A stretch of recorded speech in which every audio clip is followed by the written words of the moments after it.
Entretien des patriotes, bonjour à tous, heureux de vous retrouver. Candace Owen, l'intelligence artificielle au secours de sa démonstration. Gilles Evans, le discours historique, Bayrou, populaire et menteur. Avant de traiter ces trois informations et beaucoup d'autres, vous connaissez la coutume sur cette chaîne, je commence toujours mon entretien par remercier ceux qui m'ont permis justement de le produire, car ils m'ont financé à l'aide des merci rémunérateurs. Et aujourd'hui sont à l'honneur des fidèles parmi les fidèles, Yann Penaud, Nono Broquet, Yannick Hilarion et Marie P. Merci à eux du fond du cœur. Et puis je tenais à vous remercier pour votre soutien inconditionnel. Oui, il faut aider la réinformation.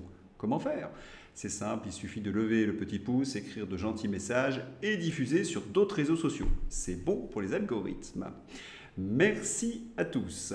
Le scandale révélé par le journal Il Fatto.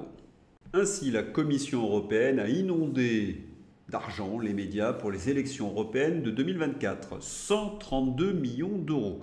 Qui en étaient les principaux bénéficiaires en Italie. Selon Il Fatto, une partie des fonds européens alloués aux principaux médias italiens, la Rai, Mediaset, Sky, Corriere della Sera, la Repubblica, etc., comprenaient des paiements pour des articles et les services en lien avec les élections européennes, dans des conditions favorables aux institutions bruxelloises. Le journal cite notamment un partenariat entre la Repubblica et l'Union européenne permettant aux médias de recevoir 62 000 euros sans appel d'offres grâce au contrat cadre signé avec Havas. Il Fatto précise que d'autres accords similaires de grande envergure étaient en cours de négociation en Italie. Dans ces entretiens, nous avions diffusé cette information le 12 février. Que dis-je ? Oui, c'est une information, mais c'est plus que cela. C'est un scandale inouï qui démontrait l'ingérence européenne dans des élections nationales. On attendait une réponse, un démenti, des débats, que les journaux s'emparent de cette nouvelle. Rien, silence radio en France. En Allemagne, l'affaire fit quelques bruits et des journalistes demandèrent quelques comptes à Pustula. Ursula von der Leyen refuse de fournir aux médias des informations sur les millions de l'Union européenne. Un accord cadre de l'Union européenne de plusieurs millions de dollars avec les médias fait sensation. 132 millions d'euros sont en réserve. L'Union européenne prend position. Le journal allemand, le Berliner, a demandé à Ursula von der Leyen la liste des médias ayant bénéficié des 132 millions d'euros versés par l'Union européenne pendant les élections européennes de 2024. Von der Leyen refuse de fournir la liste des médias ayant touché l'argent de l'Union européenne. L'Union européenne a donc bafoué 2 fois les principes fondamentaux de la démocratie. D'abord, elle finance en douce des articles de propagande dans la presse à sa propre gloire. Ensuite, elle refuse de fournir la liste de ses journaux au mépris des lois et de la transparence. C'est fou, c'est tyrannique. Et dans le même temps, Elon Musk démantèle l'USAID, j'en ai abondamment parlé ces jours derniers, qui était une agence américaine qui finançait la propagande progressiste. Et panique dans le monde du journalisme. Le démantèlement de cette agence, l'USAID, par Donald Trump a gelé 268 millions de dollars prévus en 2025 pour soutenir des centaines de médias dans plus de 30 pays. Cette décision de Donald Trump plonge le journalisme mondial dans le chaos selon Reporters sans frontières. Autrement dit, toute la presse mainstream progressiste qui était financée donc par les Américains. Il faut ajouter une troisième nouvelle à ma démonstration. C'est Nathalie Loiseau qui est chargée de dénigrer le discours de Munich de Gilles Evans. Elle est partout dans notre presse française. Nathalie Loiseau, doit-on le rappeler, voir mes entretiens à ce sujet, est membre d'un think tank financé par Alexander Soros. Si on résume, la presse est financée par des subventions publiques distribuées par le pouvoir, Emmanuel Macron, des subventions européennes révélées par le journal Il Fatto, des subventions de l'USAID et de l'Open Society, et cela nous a été révélé par Elon Musk. Les grands groupes de presse dits indépendants sont possédés par des milliardaires macronistes ou européistes. Tout cela fait que vous n'êtes plus informé. Alexis Poulain, les biolabs US en Ukraine, le Covid issu d'un labo, les effets secondaires Pfizer, la sénilité de Biden, tout était vrai.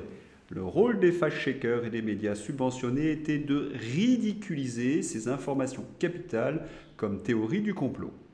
Le b.a.-ba du journaliste donc est d'être l'attaché de presse d'Emmanuel Macron, de distiller la propagande woke et européenne, de censurer les informations capitales et de persécuter les opposants politiques. Ce raisonnement, vous le connaissez par cœur. Mais chose extraordinaire, il a été clairement formulé par le vice-président américain J.D. Vance. Un moment historique, Le Figaro. Le vice-président américain a livré vendredi à Munich un plaidoyer pour la liberté d'expression et mis en garde contre des migrations de masse. Les moments clés du discours. J.D. Vance a commencé son discours à la conférence de Munich sur la sécurité en déclarant que ce ne sont pas la Russie ou la Chine qui constituent les principales menaces pour l'Europe, mais la menace qui vient de l'intérieur. Allusion à peine voilée à Thierry Breton qui commence par une bonne paire de baffes. Et il enchaîne. Le vice-président américain J.D. Vance exhorte les dirigeants européens à réduire l'immigration. Aucun électeur sur ce continent ne s'est rendu aux urnes pour ouvrir les vannes à des millions d'immigrants non contrôlés. Et il enchaîne les coups, notamment sur la liberté d'expression. J.D. Vance secoue l'Europe avec un discours puissant à Munich, une défense sans compromis de la liberté d'expression et de la démocratie face aux dirigeants européens. Ainsi, il condamne le recul de l'Europe vers la tyrannie avec la suppression de la liberté d'expression. En Allemagne, des personnes ont été arrêtées pour avoir critiqué le féminisme. En Suède, des gens ont été arrêtés pour avoir critiqué la religion. Au Royaume-Uni, un homme a été arrêté et ses prières silencieuses criminalisées pour avoir prié devant une clinique. L'Écosse suit également la voie de 1984. Il souligne que l'administration Biden a fait la même chose aux États-Unis, où elle a fait pression sur les plateformes des médias sociaux pour censurer leurs utilisateurs concernant ce qui est maintenant évident sur les origines du Covid. Le coup de grâce, si la démocratie américaine a survécu 10 ans de prêche haineux de Greta Thunberg, vous supporterez bien quelques mois les critiques d'Elon Musk, bien balancées. Analyse de Nicolas. Gros malaise à Munich hier. L'établissement européen avait suivi les consignes atlantistes à la lettre depuis tant d'années. Autodestruction de nos cultures, contrôle de l'information, manipulation de la démocratie, harcèlement des contradicteurs, stigmatisation de la Russie, immigration de masse. En 19 minutes, le nouveau vice-président américain a atomisé l'idéal mondialiste totalitaire. Une douche froide historique. Le nouveau maître a tourné la page et les vassaux sont restés bien sages, éblouis comme le lapin devant les phares de la voiture qui lui foncent dessus. La suite va être très intéressante. L'intégralité du discours de J.D. Vance dans ma description. Quelle fut l'attitude de nos journalistes à ce discours ? Bon, la question est facile à répondre. Comme d'habitude, ils ont vomi sur le vice-président américain. Et ils ont donné presque exclusivement la parole à tous les tocards macronistes. Loiseau, Barrot ou Gluglu. Alors cela piaille, cela grimace, cela déprime sur les plateaux de TV. Allez, on commence par Nathalie Loiseau, eurodéputée du groupe Renew, invitée vendredi 14 février de France Info, le hasard, juge sévèrement le discours du vice-président américain J.D. Vance à la conférence sur la sécurité de Munich. Selon elle, totalement à côté de la plaque. Il n'a fait qu'effleurer le dossier ukrainien, préférant évoquer le respect du droit de vote et de la liberté d'expression sur le continent, a-t-elle déclaré. Il vient nous dire que la menace de l'Europe, ce n'est ni la Russie ni la Chine, mais c'est nous-mêmes. Petite parenthèse, à la lueur du bilan européen, cela semble quand même une évidence. Bon, attention, âme sensible, s'abstenir, Nathalie Loiseau, cesser au bon mot. C'est un discours glaçant qui a reçu un accueil glacial. Il y a eu très peu d'applaudissements. Pas d'applaudissements, la bonne blague, J.D. Vance venait de les humilier. Quant au terme discours glaçant, alors que J.D. Vance venait de défendre la liberté d'expression, c'est un terrible aveu, Nathalie. Il y a eu un autre personnage qui est venu grimacer sur les plateaux de télévision, vous le connaissez, c'est notre ministre des Affaires étrangères. Immigration. Jean-Noël Barrot recadre J.D. Vance après son discours à Munich. Vous savez qui est Jean-Noël Barrot, vous? Alors imaginez le vice-président américain. Gonflé d'orgueil comme souvent les macronistes, il faudrait que quelqu'un explique à Jean-Noël qu'il est connu uniquement de ses parents. Il faudrait quand même rappeler à ce monsieur qu'Emmanuel Macron refuse un référendum sur l'immigration et n'a eu de cesse de mentir sur le sujet. Rappelons-nous, Macron pendant la campagne avait promis de reconduire tous les OQTF à la frontière et de limiter les flux d'immigration. Il a fait exactement l'inverse. Une sacrée bande de menteurs pathologiques. Et ça continue. Personne ne peut imposer son modèle à l'Europe. La France réplique aux critiques américaines. Ils sont ridicules, ils le savent, nous aussi. On arrête quand de faire semblant? Et puis la photo, mon Dieu, menton en avant, l'air martial, cela ne vous rappelle-t-il personne? Le modèle? Bah oui, c'est Benito, et c'est très raccord avec les valeurs européennes du moment. Jean-Noël Barrot toujours. À Munich, aujourd'hui, je réaffirme 3 principes. La liberté d'expression est garantie en Europe. Quand on est sûr de soi et de ses valeurs, on ne se sent pas menacé par la critique. Personne n'est obligé d'adopter notre modèle. Dire que la liberté d'expression est garantie en Europe, sic pile au lendemain de l'épisode C8 au Conseil d'État, est une vaste blague. Et il faudrait ajouter l'USAID, Soros, les aides européennes, Xavier Niel, j'en passe et des meilleurs. Et maintenant, l'instant glu-glu. Oui, vous savez, le socialiste assoiffé de guerre. Sur LCU, bien évidemment.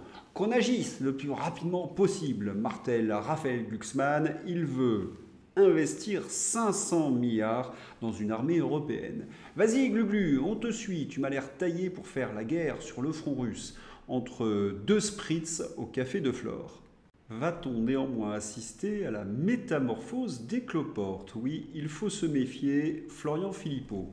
Macron, dans le but de jouer au meilleur anti-Trump, réunit lundi à Paris les pays européens pour annoncer un renforcement du soutien militaire et financier à l'Ukraine de Zelensky.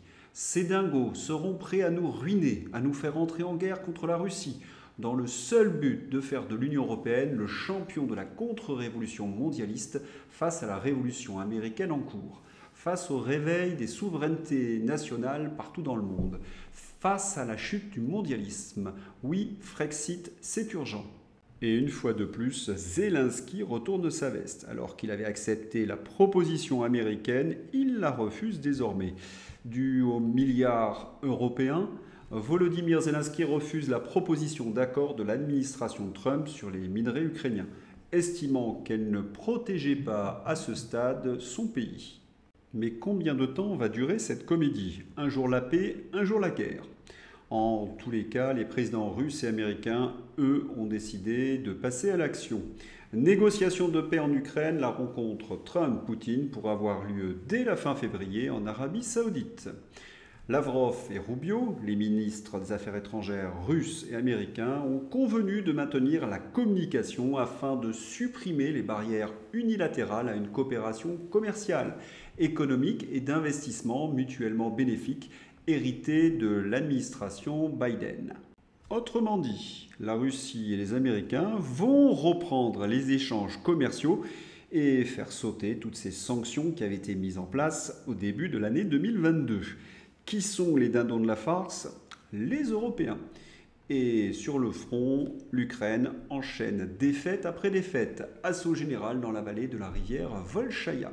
Si vous voulez avoir une vision d'ensemble du front, n'hésitez pas à regarder le bulletin numéro 225 de Xavier. Le lien est dans ma description. François Bayrou, menteur mais populaire, c'est ce qu'affirme la presse aux ordres. Malgré l'affaire Betaram, la cote de popularité de François Bayrou est en hausse. Mais doit-on y croire? 27% d'opinion favorable, plus 4 points. Et c'est une info signée en collaboration avec Le Figaro et l'AFP. Vous savez l'AFP, l'agence France Propagande. Enfin, Bayrou sur Betaram. Mardi, je n'ai jamais été informé. Mercredi, je répète que je n'ai jamais été informé. Samedi, j'avais demandé une inspection en 1996. Il va peut-être falloir arrêter de mentir un jour. Jean de Lorraine. C'est la crise au gouvernement. Bayrou s'est contredit lui-même en l'espace de 4 jours. Comment peut-il rester en place? Comment les Français peuvent accepter d'avoir cet homme Premier ministre? On parle d'agression sexuelle sur des enfants. Et il faut bien comprendre, ce n'est pas seulement un problème de mémoire et de mensonge, c'est qu'il a également couvert ses agissements. Et plus 4 points au mois de février, les Français sont vraiment très mal informés. Il n'y a pas une, mais des affaires Bayrou. Assistant parlementaire au Parlement européen, c'est avec ça qu'il tient le Rassemblement national. Subvention massive pour Pau-Paris en avion, plus de 700 € de subvention par passager. Il y a l'affaire évidemment Betaram, le Haut Commissariat à l'emploi fictif. Sur les 50 années d'oisiveté subventionnées de sa non-carrière politique, combien nous a coûté François Bayrou? Et à cause de cet animal, à grandes oreilles, Macron a été élu en 2017. Il faut se souvenir qu'Emmanuel Macron n'arrivait pas à dépasser les 16-17%.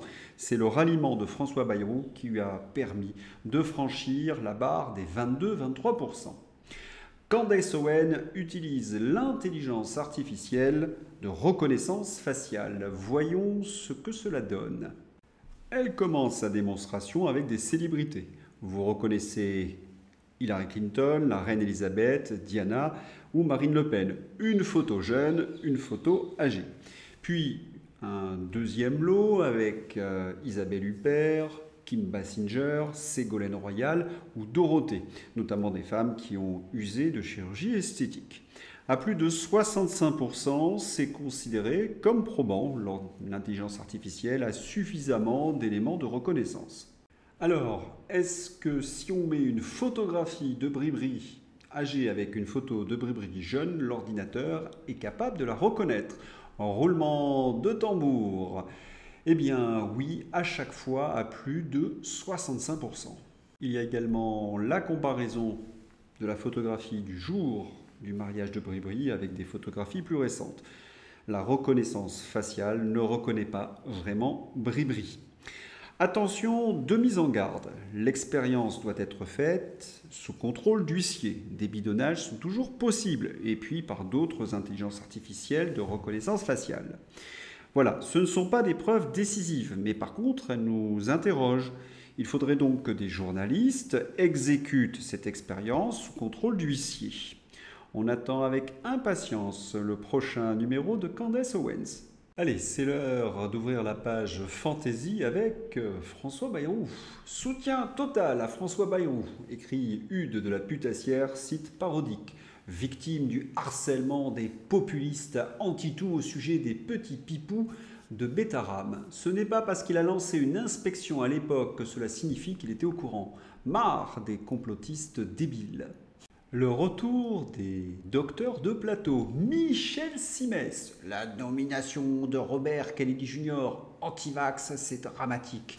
On est devant un ministre complotiste. Ce qui se passe aux États-Unis va nous arriver. C'est un tsunami de fake news. Michel Simès, médecin, paraît-il, préféré des Français.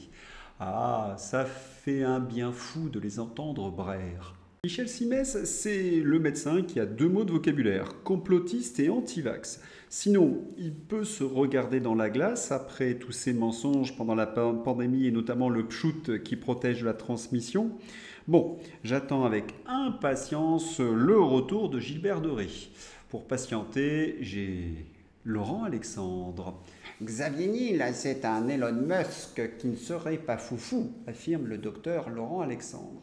LCI est devenue la chaîne des dingues. Après les champions de la stratégie militaire qui nous ont expliqué comment et pourquoi l'Ukraine allait gagner la guerre, face à une Russie qui devait piquer les puces dans les lave-linges pour les mettre dans ses chars, voilà l'illuminé de service qui voit 3615 touche-moi le zizi, président de la République en 2027.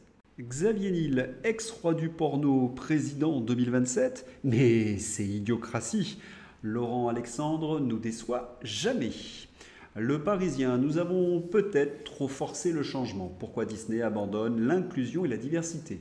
Fini les dessins animés avec des animaux qui s'interrogent sur leur identité de genre. Le wokisme est mort. Il aura suffi d'un seul mec. Est-ce que vous réalisez à quelle vitesse le monde de débiles des progressistes s'écroule? C'est hallucinant. Et comme toujours, cela va traverser l'Atlantique. Il suffit d'attendre. Voilà, j'espère que vous avez apprécié cet entretien. Je vous souhaite un excellent dimanche. À bientôt. Au revoir.